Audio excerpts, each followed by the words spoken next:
So, George, Yes, Johnny. you know how we have a lot of fun talking about the movies we grew up with? Indeed. Do you ever think we could maybe, cover some more current stuff? It's a dangerous idea, but sure, why not? Well, I'm just thinking maybe we could do, a shorter episode, but, other stuff that we're into. Keep it more recent, like recent releases, books we're reading, TV, maybe, games, other pop culture. What do you think? I smell a spin-off. What can we call it, though? You're good for names. What about recent Ramble? I like it. Let's go with that. It could open up a whole shared universe. Let's just keep it simple. Let's not go too far. Royal Ramble. Films about monarchy. King Kong, King Ralph, Prince of Thieves. Maybe a tad niche, perhaps. What about Randy Ramble? Looking back at the erotic thrillers of the 90s. Colour of the Night, Sliver, Jade. Okay, I think this is going too far. Roger Ramble, reviewing the lesser-known films of Roger Moore in the style of Roger Moore. I'm happiest in the saddle. A fellow sportsman. Great Scott! Dogs and cats living together. Mass hysteria. What do you say we cut the chit-chat? A-hole!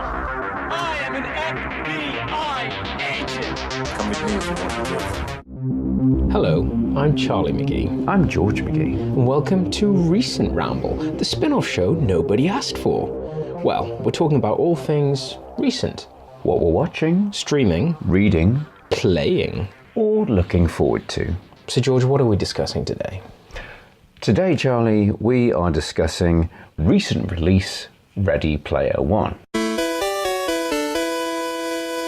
In 2045, reality is a bummer, but we could go somewhere without going anywhere at all. The Oasis. But the Oasis is in trouble. It's a war for control of the future. This is actual life and death stuff. Go, go, go! Are you willing to fight? Ready Player One in cinemas March 29th. Experience it in 3D. Book tickets now. Based on the book by Ernest Cline and directed by none other than Senor Spielberg. Very exciting. The man is back. He's back in sci-fi. I don't know where he's been. Apparently he's made some other films. Did you see Bridge of Spies? Apparently it was good. I wasn't in the mood. He's made a lot of films with Tom Hanks recently, it feels like. Go-to picture. Maybe they've made more films than we realise. Yeah. No, I haven't really seen much of his recent output. I watched the new BFG. I had high hopes and I was quite disappointed, in all honesty. It felt like a bit like Tim Burton and Charlie and the Chocolate Factory. Perfect material matched with perfect director. And Missed opportunity. Yeah. It was ticking all the boxes. It had great casts, great effects, but I just felt a bit meh. But this has been very much billed as Spielberg's back. Spielberg's back, baby. Yeah. And well, I think that's it. He's the king of the blockbuster. If you look at, his output, late 70s, throughout 80s, early 90s, unstoppable. He is the Very important to us. Films of our youth. yeah, films of our youth. Well, sorry, scratch that. This is recent Ramble. We can't talk about that. But I think of late he's obviously doing more mature stuff and pick and choose the projects he wants. But done Bridge of Spies, Munich. I'm struggling to he hasn't done a blockbuster in a while. He's done a lot of serious fare, and I suppose, was it The Post? I think that was a fairly... Is that Spielberg? Yeah. I don't know. It's got Tom Hanks in. Tom Hanks. Chances are. Okay, so where are we? So George, where are we right now? No. So George, Ready Player One. We have mentioned it on the regular podcast in the past, but it's a book. It's a book. We like books. We read books occasionally. A science fiction book released a few years ago by the author Ernest Cline, and he is actually co-screenwriting credit on this film. It's also co-written by Zach Penn, who has done a fair few superhero films, so X-Men, Incredible Hulk. He has story credit on the Avengers film, so good sort of team in terms of, original author, Spielberg and Zach Penn. But the story itself is, I suppose it's a bit Matrixy, so it's a bit about a virtual world that is set in the future, sort of mid 21st century, would you say? Yeah, so kind of like MySpace. Yeah. Everyone's getting really excited about that. So it's a virtual world, but unlike the Matrix, which everyone was plugged into unwittingly, apart from Neo and a few leather-clad rebels, it is something that everyone escapes to. So it's an online platform where anyone can be anything, and just sounds like MySpace to me. I suppose, I don't know, is it worth sort of going into much more detail about it? No, I think, it's probably worth pointing out, I think one of the reasons that Spielberg might have been chosen is because the content, it's so much nostalgic. It's looking back at yes, it is a lot about video game influences, but it's about 1980s nostalgia. It's about everything, because there's music, there's references, all of those things. So essentially it's a treasure hunt is the main drive of the story, and the treasure hunt has been laid by the founder of this virtual reality world, the Oasis, and he grew up in the 80s. So it's all very influenced by his influences growing up. So in the book, there's key nods towards Spielberg, Star Wars, 80s pop culture in terms of the music, like Duran Duran, Hall & Oates, The Breakfast Club. There's so much pop culture in the book, and there's many different ways it can go. There's films, but we thoroughly, I think... But it's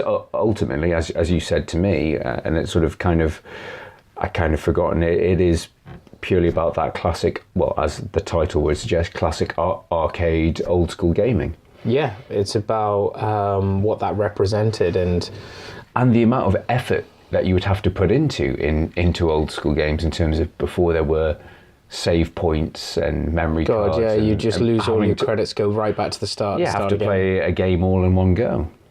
Yeah, well, we enjoyed this film. That is correct. We're not going to spoil it, because unlike the films we normally discuss, it hasn't been out for 20, 30 years. It's just come out this week, if you're watching it now, or if you're watching it in a few months. It came out months ago. What were you doing? What are you doing with yourself? I think the changes they made, because we both read the book, we enjoyed the book, the changes they've made, I liked the changes they made, and I think they make sense. Yeah, I think there's, as with any film adaptation, you're always going to have to lose something, and no matter how good a film is, it's always going to be, oh well, they left that out of the book, and you can't condense everything from film, all that description from a novel into a film. And I think, yes, they've lost a lot of stuff in this, they've changed things around, but for a film narrative, it works. Yeah, and it doesn't really lose anything. It works better narratively speaking. Narratively speaking, they may have shaved off some more harsher points of the story. That I think the novel does have some more harsher narrative beats, and it's a bit grittier, but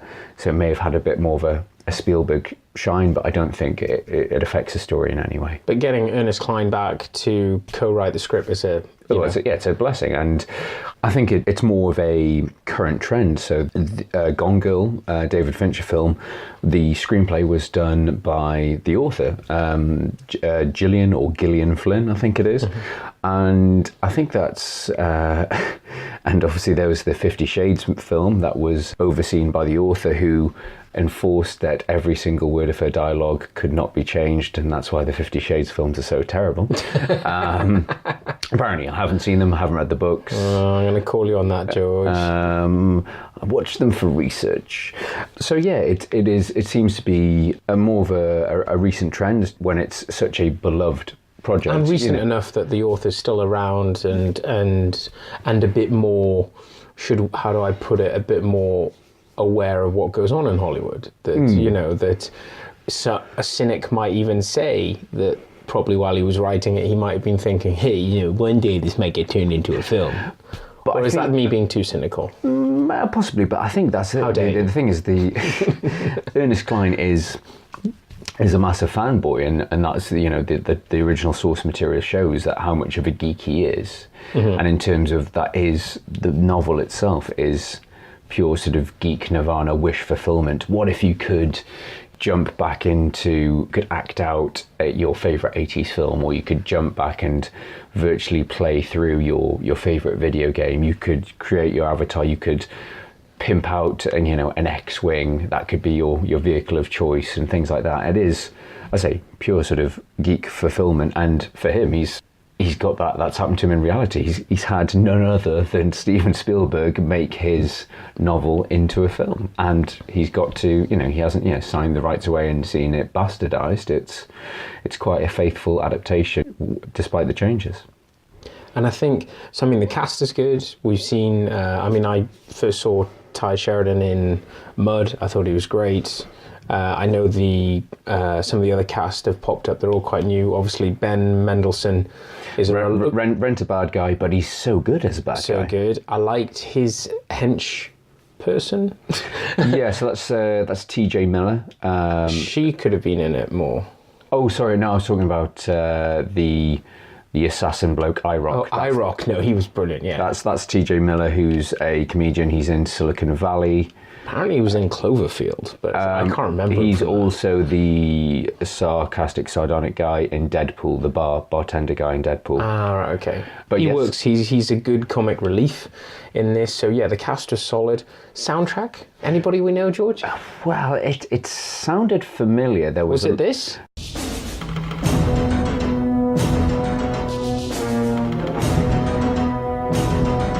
No, that's Predator. Okay, what about this?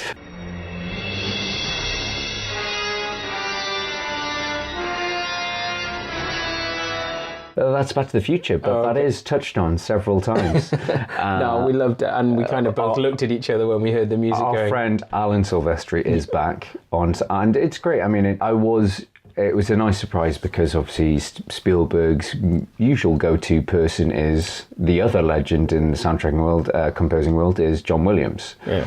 So yeah, it was great to have, and I think it adds into that whole nostalgic 80s charm. There were definitely some beats from Back to the Future from Indiana Jones that were being dropped. There was a little twinkle twinkle. I don't think Alan's aware of that. I think that's just what he does. It's just everything that he produces sounds somewhere in between Predator and Back to the Future. He's just got, as you say, he's just got 2 demo tapes. Maybe he's just got 10 samples. That's all he's got when he makes his music from. Yeah, I say, to display the virtual world, they've done a lot of motion capture, and the effects are stunning. I'm sure you'll agree. And, yeah. And if anything, you become so immersed in this virtual world, and I think it's a stylistic choice from Spielberg that the real world scenes feel a little bit flat. Yeah, they do. I mean, obviously it's meant to look, the motivation to go into the Oasis is that the real world is so dour, and obviously we're overpopulated, and what was it? There's the wars that have happened. I can't remember. Anyway, it's not important right now. The broadband wars, was there? Yeah, there was the bandwidth wars. Yeah. And there wasn't the maple syrup wars or something. No, but it was the fact that, I think it was kind of deliberately done that, look at this is all the shiny, sparkly, virtual Oasis. And then everything else was a bit gritty. And I think we both agreed that we felt some of the effects had been taken on from Minority Report. You had that same he's almost fuzzy filter that he's used on the camera. Yeah, it's like a hazy filter for the real world scenes, and you can tell a lot of in terms of the way it's filmed for the real world scenes. There's a lot more close-ups and a lot more emotive things. But saying that, I think you become quite invested in those scenes in the Oasis.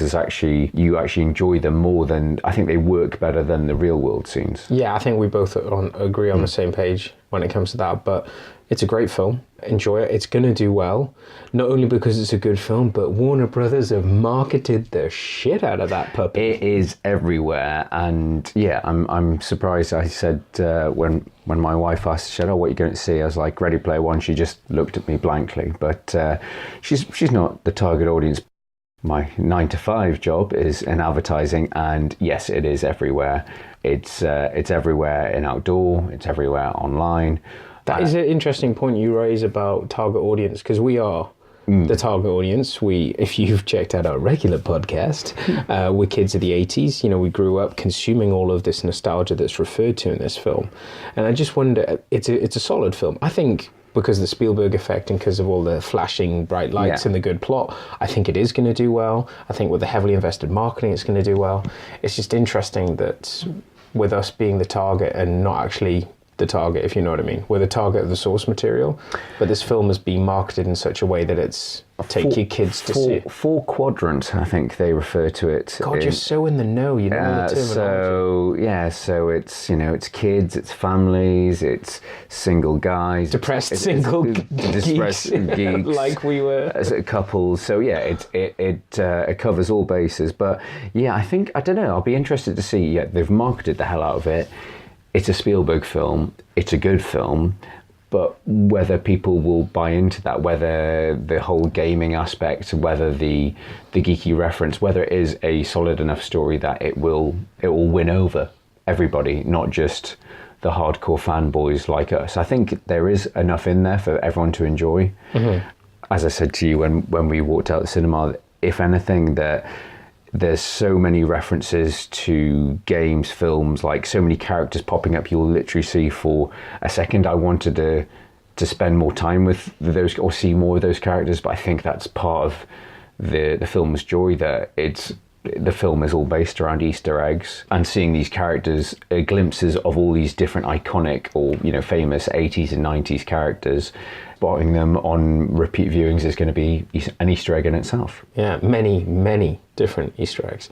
So that's Ready Player One in cinemas now. Check it out.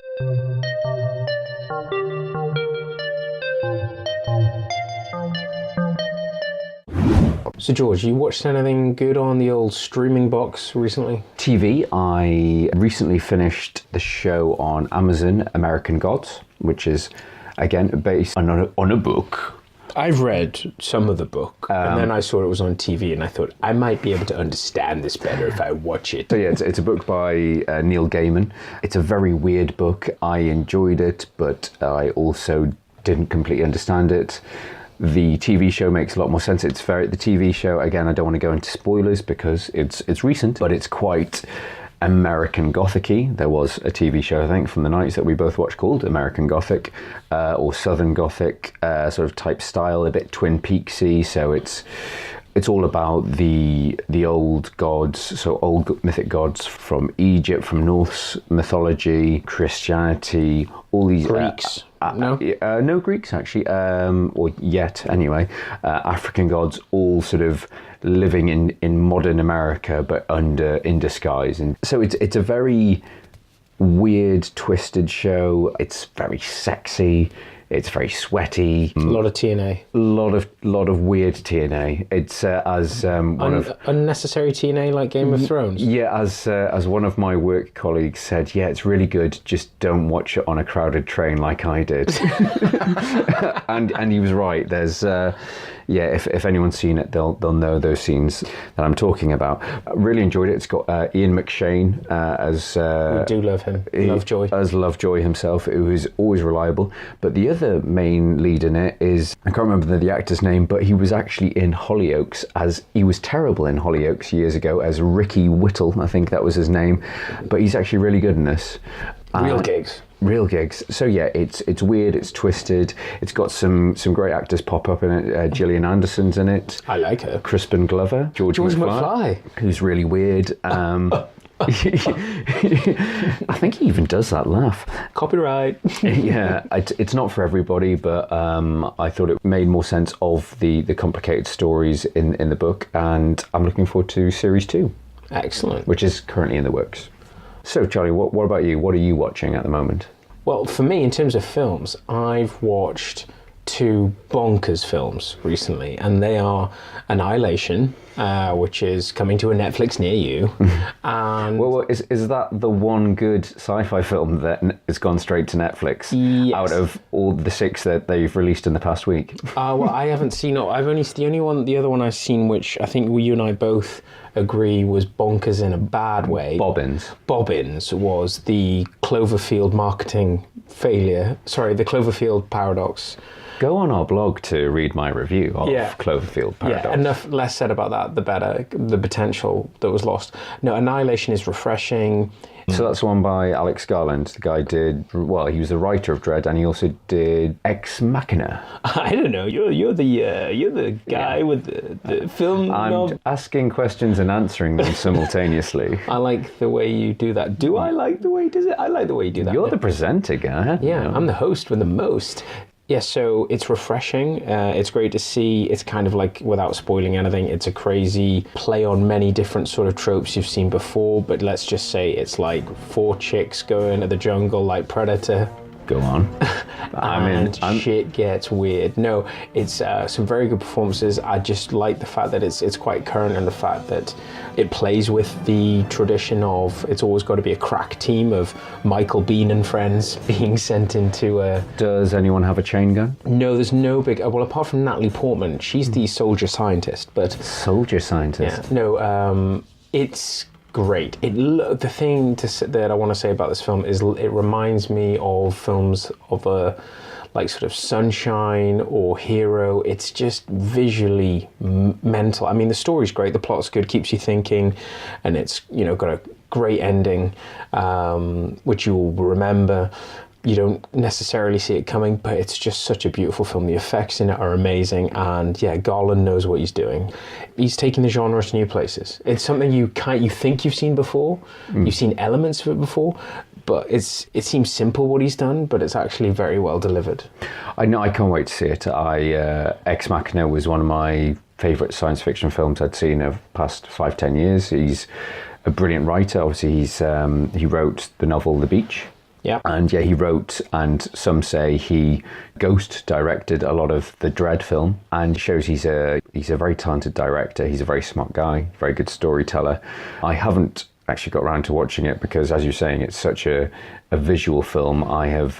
you don't want to be watching it on the train. No, I don't. No, that's what I say for watching sexy American gods. So yeah, I'm waiting to watch that at the right time on a good size screen. And the other bonkers film that I watched was Snowpiercer, with one of our favourite Chris's. Pine Pratt or... No, keep going. Oh, Chris Evans. Yes. Not that Chris Evans. Snowpiercer, just to jump in and give a bit of background, this is a science fiction film. I think it was released in 2015, but it to this date has not been released in the UK.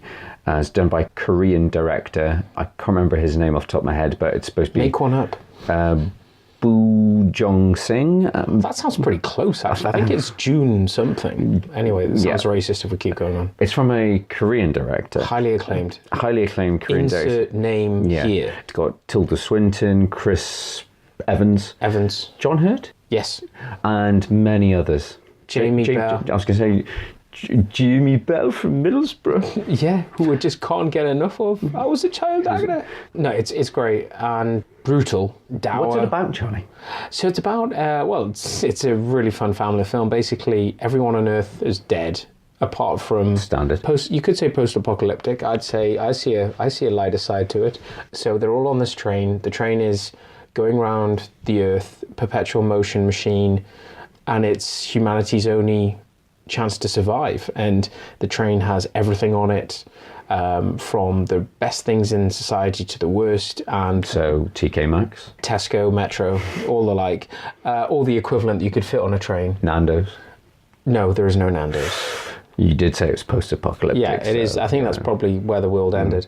Well, KFC did run out of chicken the other week, so it's sign of the times. I think we're 2 minutes to midnight. No, but it's very good. The sci-fi is good. It's provocative.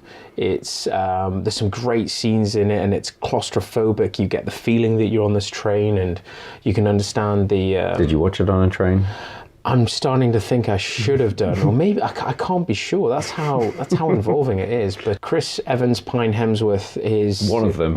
One of them that's in a Marvel film. No, Chris Evans is great in it, and it kind of I think he was doing this obviously in between one of his 12 contractual Marvel films. Appearance. But he does a slightly different character. But no, I enjoyed it. Ed Harris is in it as well. Awesome. You had me at Ed Harris. But no, Tilda Swinton's but as I can't just the word is just it's brutal. So it's a long film. I like to tell people that because I know some people don't like long films, but it's worth it's like cuddle up on a sofa and prepare for a thoroughly brutal ride on the Snowpiercer. Apparently, despite its poor performance and its weird released it in certain territories, but not the UK, it's being turned into a TV show. Yeah, I could see that. Yeah, that could well, just keep filming in the same carriage. Yeah.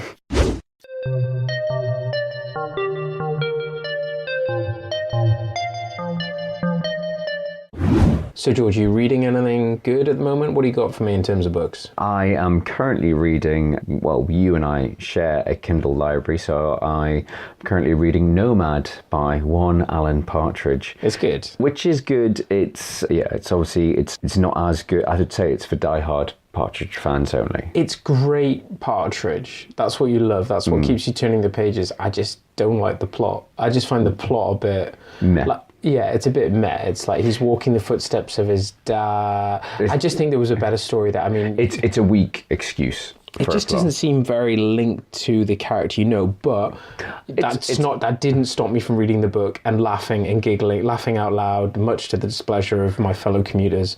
It is a great book, and it is what you want from Coogan Iannucci, from that partnership as well. Or was it just Coogan who wrote it? No, the current writers at the moment, it's Coogan Iannucci, and I think it's the Gibbons brothers. They've been working on since Alpha Papa sort of thing. Yeah. So it's got that sort of tone to it, and if you like that, yeah, it's great. And if you've consumed the other, because he's done audiobooks and he's given the fans of Partridge lots of stuff. So check it out. Check it out. Yeah, it's probably for completists only, Partridge fans only, but raises a smile, and I'm ploughing through it. Me, I'm on my 17th Bosch book in 18 months. So I've been reading a lot of Michael Connelly's Bosch series, but enough about that. The series 4 is about to start on Amazon Prime. Series 4 now? Okay. Yeah, and to say that I am slightly excited would be slightly... I don't know what to say, I'm so excited. No, slightly overexcited. Slightly too excited to use proper words. No, so looking forward to that. Also, what I've been investing some of my time in, something I've gone back to, it's a video game. Gaming. Let's talk about gaming. Well, we were talking about Ready Player One, a fully immersive virtual reality experience, and an immersive world, a game that came out in 2014, which I had on the PlayStation 3, but then I bought it again on the PlayStation 4. Game's so good, you bought it twice. And last year, it was the number 2 selling game across all consoles. I'm talking about Grand Theft Auto 5. This is a game which... everybody kind of has an idea of what it's about if you don't play it. It's based in American cities. In the city of Grand Theft. Of Grand Theft. This one is Los Santos, or a reimagining of San Andreas, of Los Angeles. But what I want to talk about is just the recent DLC, because everyone knows it's on our blog. The original game came out, it had a great storyline, but it's the online experience, GTA Online. It's the DLC they keep adding to it. So just to give you an idea, there was the gun running update where you can run your own gun running business.